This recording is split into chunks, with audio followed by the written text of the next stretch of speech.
저는 일본에서 재난의학 전문의로 20년 넘게 일해왔습니다. 그런 제가 지금은 왜 한국에 살고 있을까요? 사실 처음 한국에 왔을 때는 완전히 다른 마음이었어요. 6개월만 참자. 한국에서 배울 건 없어. 이게 제 첫 생각이었거든요. 2011년 동일본 대지진 당시 한국 의료팀과의 갈등으로 생긴 트라우마 때문이었습니다. 그때부터 저는 확신했어요. 한국은 감정에 휘둘리는 비전문가들의 나라다. 그런데 놀랍게도 한국에서 보낸 6개월 동안 제 모든 믿음이 흔들리는 경험을 했습니다. 한국의 병원에서 키오스크로 10초 만에 끝나는 접수를 보며 깜짝 놀랐고 모바일 앱으로 실시간 진료 대기를 확인하는 걸 보고 충격받았죠. 일본에서는 여전히 도장과 종이 서류가 기본인데 말이에요. 그리고 일본에 잠시 돌아갔을 때 어머니가 제게 하신 그 한마디. 리에, 넌 이제 일본 사람 같지 않구나. 한국 살면서 뭔가 달라진 것 같아. 그 순간 마음속 어딘가에서 무언가 번쩍하고 깨지는 느낌이 들었습니다. 은행에서 팩스를 요구하고 병원에서 3일 후 다시 오라고 하는 일본 시스템이 예전엔 당연했는데 이제는 답답하게 느껴졌거든요. 한국이라면 10분 만에 끝날 일을 여긴 왜 이렇게 사람을 힘들게 하지? 그 모든 시간을 지나 제가 마지막에 내린 선택은 지금도 믿기지 않아요. 여러분은 어떤 순간에 한국이 자랑스럽게 느껴지셨나요? 댓글로 들려주세요. 10년간 품고 있던 편견이 얼마나 어리석었는지 깨닫게 된 그 충격적인 진실까지 지금부터 리에가 직접 겪은 한국의 놀라운 변화를 함께 보시죠. 저는 나츠메 리에입니다. 일본 국립재해대응연구소의 재난의학 전문의죠. 제가 한국에 오게 된 건 정말 원치 않는 일이었어요. 동북아시아 긴급구호 협력 프로젝트. 그럴듯한 이름이지만 사실 저에게는 징벌에 가까웠습니다. 6개월간 한국에 파견된다는 공문을 받았을 때 제 첫 반응은 거부감이었어요. 왜냐하면 저에게는 한국과 관련된 트라우마가 있거든요. 2011년 동일본 대지진, 그 끔찍한 날을 잊을 수가 없습니다. 당시 협업 중이던 한국 NGO 의료팀과 갈등이 있었죠. 환자 분류 기준을 놓고 격렬하게 다퉜고 결국 한 환자를 잃었어요. 그날 이후로 제 머릿속엔 확신이 박혔습니다. 한국은 감정에 휘둘리는 비전문가 집단이다. 과학적 근거보다 감정을 앞세우는 사람들이라고 생각했죠. 그래서 한국행이 결정됐을 때도 냉소적이었어요. 난 선진국 의사다. 한국에서 배울 건 없어. 이런 생각뿐이었습니다. 딸 희나에게도 말했죠. 6개월만 참자. 금방 지나갈 거야. 희나는 새로운 환경에 대한 기대감을 보였지만 저는 달랐어요. 그냥 시간을 때우고 돌아올 생각뿐이었습니다. 인천공항에 도착했을 때도 마찬가지였어요. 한국인들의 빠른 말투와 복잡한 한글 간판들을 보며 역시 정리되지 않은 나라구나라고 생각했죠. 공항에서 나올 때 택시기사가 친절하게 짐을 들어주며 말했어요. 일본에서 오셨나요? 환영합니다. 하지만 저는 형식적으로만 감사합니다라고 답했을 뿐 마음은 닫혀 있었습니다. 서울로 향하는 길에서 본 고층 건물들과 도시 풍경은 예상보다 현대적이었지만 여전히 제 선입견은 변하지 않았어요. 겉만 번지르르 하겠지. 이런 생각이 지배적이었죠.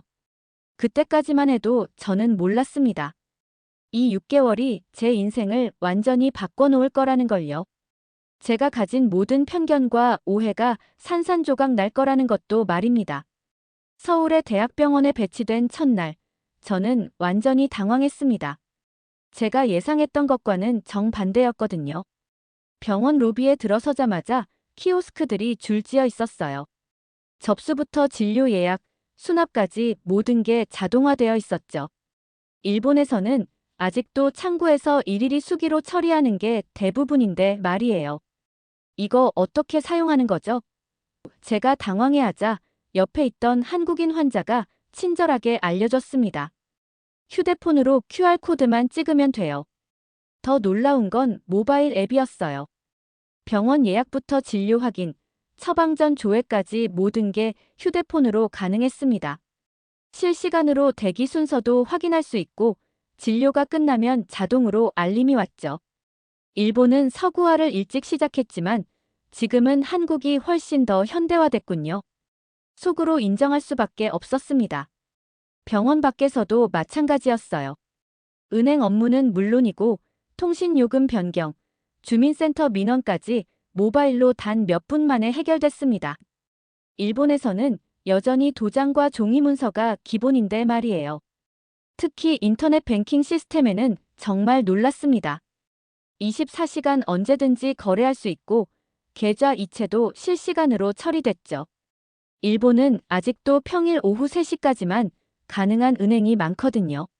제가 함께 일하게 된 한국인 응급의학과 전문의 정우 선생님이 말했어요. 불편한 게 있으면 언제든 말씀하세요. 하지만 저는 여전히 경계심을 늦추지 않았습니다. 한국은 기술을 뽐내는 게 아니라 사람을 위해 쓰고 있네.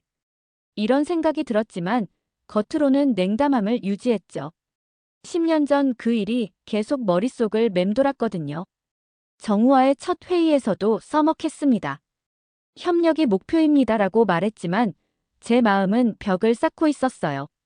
전문적인 대화는 나눴지만 개인적인 이야기는 전혀 하지 않았죠. 딸 희나마는 달랐어요. 엄마, 여기 사람들 정말 친절해. 길에서 물어봐도 다 알려줘. 아이의 순수한 시선과 달리 저는 여전히 방어적이었습니다. 하지만 하나씩 경험할 때마다 제 고정관념이 흔들리기 시작했어요.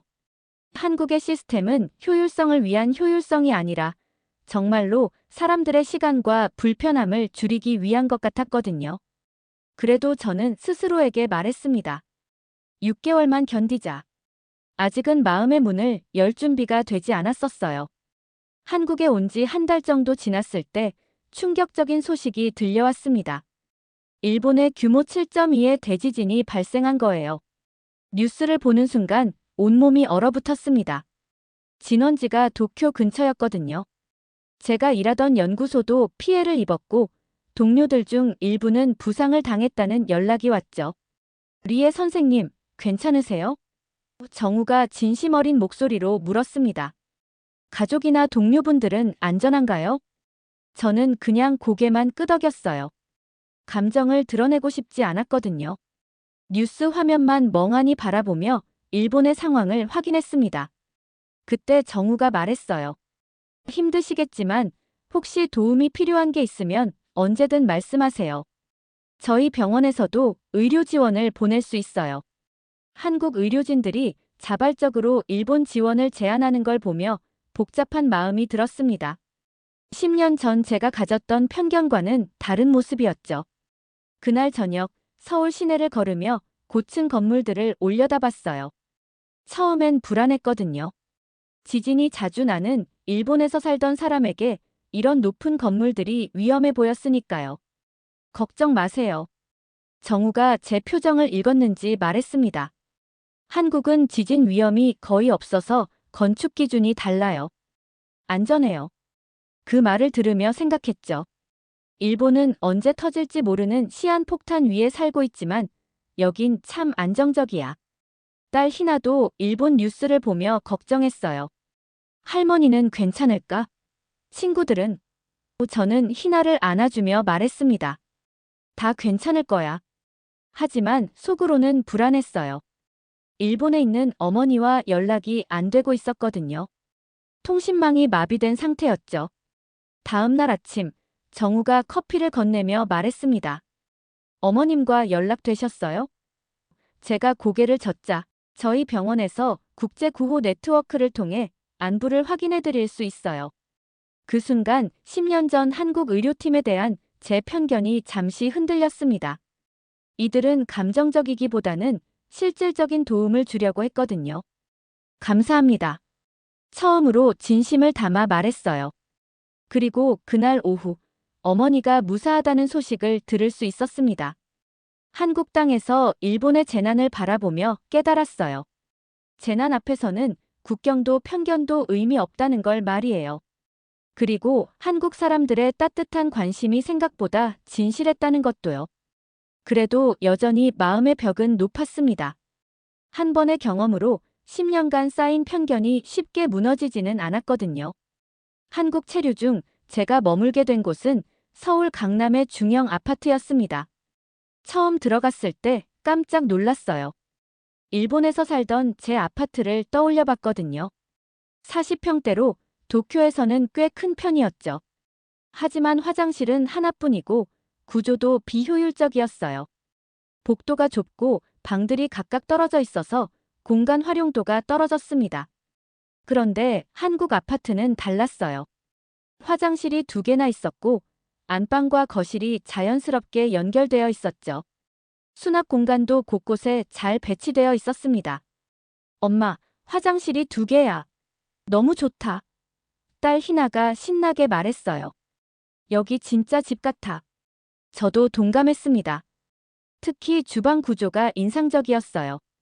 일본 아파트는 주방이 따로 떨어져 있어서 요리할 때 가족과 대화하기 어려웠거든요.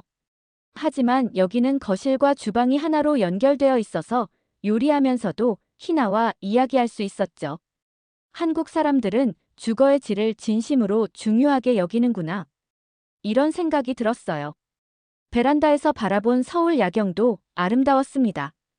반짝이는 불빛들 사이로 한강이 보였고 도시 전체가 살아 움직이는 것 같았어요. 일본의 도시들보다 훨씬 역동적이었죠. 아파트 단지 내 시설들도 놀라웠습니다. 피트니스 센터, 독서실, 어린이 놀이터까지 모든 게 잘 갖춰져 있었어요. 주민들이 서로 인사하며 지내는 모습도 정겨웠죠. 여기서 살면 어떨까? 제 마음 한구석에서 처음으로 이런 생각이 움텄습니다. 하지만 곧 스스로를 다잡았어요. 나는 돌아갈 사람이야. 희나는 달랐어요. 엄마, 여기서 계속 살면 안 돼. 학교 친구들도 좋고, 집도 좋고. 아이의 순수한 바람을 들으며 마음이 흔들렸지만 저는 여전히 일본으로 돌아갈 생각뿐이었습니다. 그런데 매일 이 아파트에서 생활하면서 조금씩 변화가 일어났어요. 편안함이랄까요? 일본에서는 느껴보지 못한 주거에 만족감이 있었습니다. 한국에 온 지 3개월 만에 일시 귀국하게 됐습니다. 어머니가 수술을 받으셔야 했거든요. 공항에서부터 다른 느낌이었어요. 한국 공항의 빠른 출입국 절차에 익숙해져 있던 터라 일본 공항의 복잡한 절차가 답답했습니다. 병원에서도 마찬가지였어요. 이 서류를 작성하시고 3일 후에 다시 오세요. 간호사가 말했죠. 한국이었다면 모바일로 10분이면 끝날 일이었는데요. 왜 이렇게 복잡해? 희나가 불만을 토로했어요. 한국에서는 다 빨리 되는데. 은행도 마찬가지였습니다. 어머니 계좌 관련 업무를 처리하려고 했는데 도장을 가져오라고 하더군요. 한국에서는 인터넷 뱅킹으로 바로 처리할 수 있는 일이었죠. 이런 것까지 팩스로 보내야 해요. 은행 직원이 말했습니다. 21세기의 팩스라니 한국에서 3개월 살아본 저에게는 충격이었어요. 통신사에서도 마찬가지였습니다. 요금제 변경 하나 하려고 해도 창구에서 30분을 기다려야 했어요. 한국에서는 앱으로 1분이면 끝나는 일이었는데 말이에요. 한국이라면 10분 만에 끝날 일을. 여긴 왜 이렇게 사람을 힘들게 하지?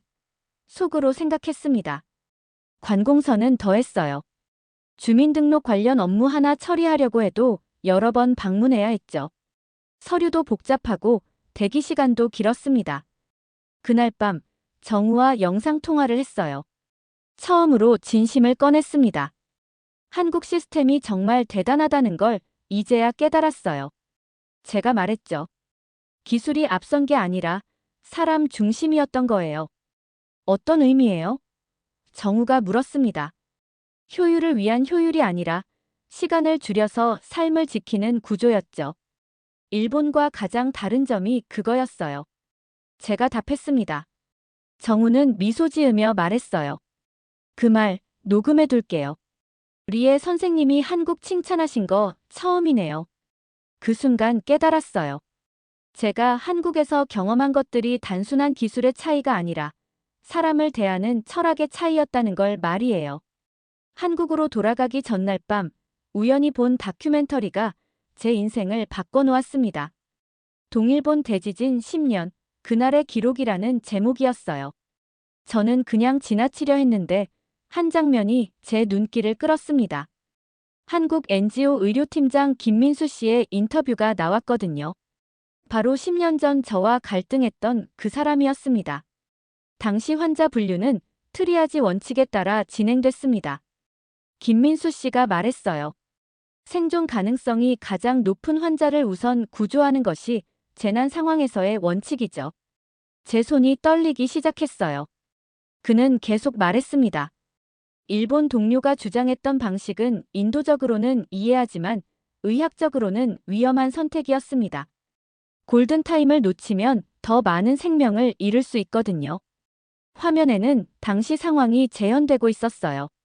제가 살리려 했던 환자는 이미 생존 가능성이 희박한 상태였다는 전문가의 분석도 나왔죠. 내가 잘못 기억하고 있었던 걸까? 제 목소리가 떨렸습니다. 다큐멘터리는 계속됐어요. 한국 의료팀이 그날 구조한 환자들의 생존율이 다른 팀보다 훨씬 높았다는 데이터도 공개됐습니다. 과학적 근거에 따른 판단이 옳았던 거죠. 그 순간 10년간 제가 품고 있던 분노와 편견이 모두 잘못된 오해에서 비롯된 것임을 깨달았어요. 김민수 씨가 마지막으로 말했습니다. 그때 일본 동료와 갈등이 있었지만 모두 환자를 살리려는 마음에서 나온 것이었어요. 지금도 그분이 어떻게 지내시는지 궁금합니다. 저는 더 이상 참을 수 없었어요. 10년 만에 처음으로 눈물을 흘렸습니다. 제가 얼마나 어리석었는지, 얼마나 잘못된 편견을 가지고 있었는지 깨달았거든요. 미안해요. 정말 미안해요. 텔레비전 화면을 향해 중얼거렸습니다.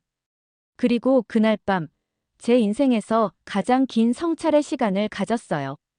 공항에서 한국행 비행기를 기다리며 희나가 말했어요. 엄마, 이제 진짜 한국 가는 거야? 응, 우리 집으로 가는 거야. 저도 모르게 집이라는 단어가 나왔습니다. 일본이 아닌 한국을 집이라고 했던 거죠. 인천공항에 도착했을 때 정우가 마중 나와 있었어요. 그를 본 순간 제 마음이 무너졌습니다. 그동안 미안했어요. 제가 먼저 말했습니다. 정말로 미안했어요. 정우는 의아한 표정을 지었어요. 갑자기 왜 그러세요? 10년 전 제가 가진 편견이 잘못됐어요. 한국 의료진들을 오해했고 당신들에게도 냉정하게 굴었죠. 제 목소리가 떨렸습니다. 정우는 잠시 침묵하더니 따뜻한 미소를 지었어요. 이제 진짜 파트너가 된 거네요. 희나가 한국어로 말했어요. 정우 아저씨, 반가워요. 보고 싶었어요. 3개월 만에 희나의 한국어 실력이 늘어 있었던 거죠. 정우는 놀라며 말했습니다.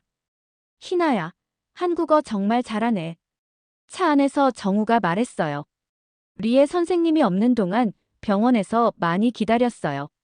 진짜 파트너십이 뭔지 알게 된 것 같아요. 저도 마찬가지예요. 제가 답했습니다. 일본에서 다시 한국 시스템을 그리워하고 있더라고요. 아파트에 도착했을 때 현관문을 열며 느꼈어요. 정말로 집에 온 것 같다는 기분을 말이에요. 희나도 우리 집이다. 라고 외쳤죠. 그날 저녁, 정우와 함께 저녁을 먹으며 이야기했어요. 앞으로 어떻게 하실 거예요? 정우가 물었습니다. 일본으로 돌아가야 하는 건 맞지만 이제 마음이 달라졌어요. 제가 답했습니다.